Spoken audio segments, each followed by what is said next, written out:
Chemistry.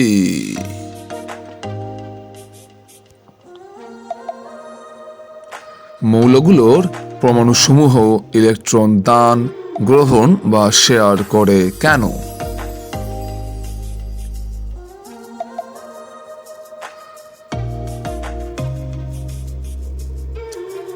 প্রতিটি মৌলের পরমাণুর লক্ষ্য নিষ্ক্রিয় গ্যাসের ইলেকট্রন বিন্যাস অর্জন করা।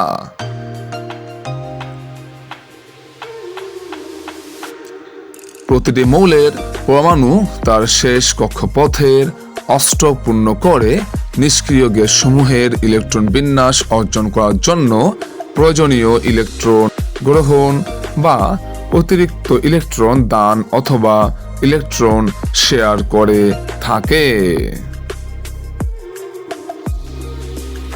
মূলত নিষ্ক্রিয় গ্যাস সমূহের ইলেকট্রন বিন্যাস অর্জন করে স্থিতিশীলতা অর্জন করার লক্ষ্যেই মৌলগুলোর পরমাণুসমূহ ইলেকট্রন দান, গ্রহণ বা শেয়ার করে থাকে।